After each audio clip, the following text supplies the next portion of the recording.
petite tablette qui sera superbe sur votre bureau, j'en suis sûre. C'est parti!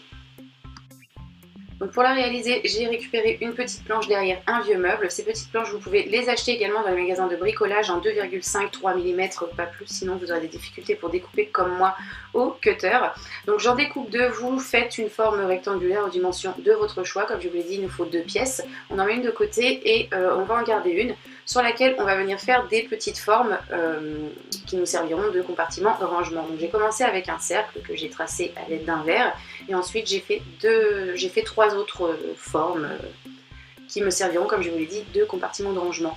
Donc je vous laisse regarder ce que moi j'ai fait, mais de votre côté, vous adaptez en fonction de vos besoins et de vos envies.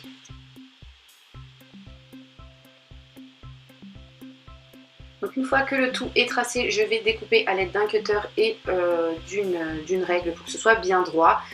Comme je vous l'ai dit, pour découper avec le cutter, il nous faut des planchettes de 2,5-3 mm, pas plus, sinon ce ne sera pas faisable. Donc voici ce que ça me donne et j'ai complètement oublié de vous le dire, mais si jamais vous n'avez pas de planche, vous pouvez réaliser cette petite planchette avec du carton. Ce sera moins solide, mais c'est tout à fait réalisable quand même. Donc ensuite, je continue avec des petits bâtons de bois. Donc ce sont là des petits bâtons qui servent à réaliser des barbes à papa que j'ai trouvé chez Casa, que vous pouvez remplacer par des pics en bois à brochette par exemple.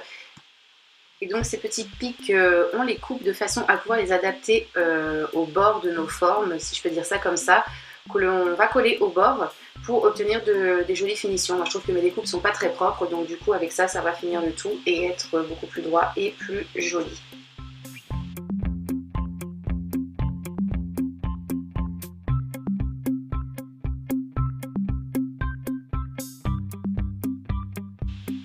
Je répète l'opération sur tous les bords. Et donc voici ce que j'obtiens. Pour le cercle, j'ai utilisé de la corde que j'ai collée avec de la colle chaude tout autour.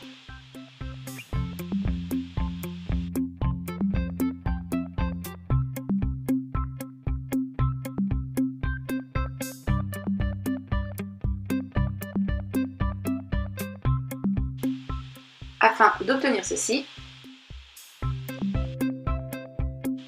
je vais maintenant coller mes deux pièces l'une à l'autre. Donc là, vous voyez la pièce que j'ai réalisée précédemment déjà peinte. C'est une erreur de ma part, je l'ai peinte avant de la coller. Donc voilà, ne faites pas attention à ça.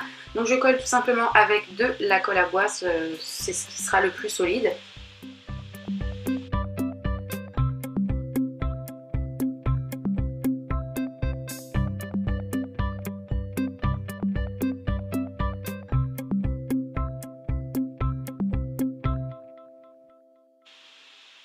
Et donc voilà, une fois le tout collé, je vais venir avec ma ponceuse électrique, donc je ne vais pas le faire devant vous, poncer les bords. Vous pouvez faire ça avec du papier de verre si jamais vous n'avez pas trop de défauts, et également arrondir ici sur les côtés pour obtenir quelque chose de bien propre. Donc voici le résultat après le passage de la ponceuse. J'ai quelque chose de bien propre sur les côtés, et comme je vous l'ai dit, j'ai également arrondi les bords. Je vais maintenant pouvoir coller mes petits pieds, et ces petits pieds je vais les réaliser avec des perles en bois tout simplement.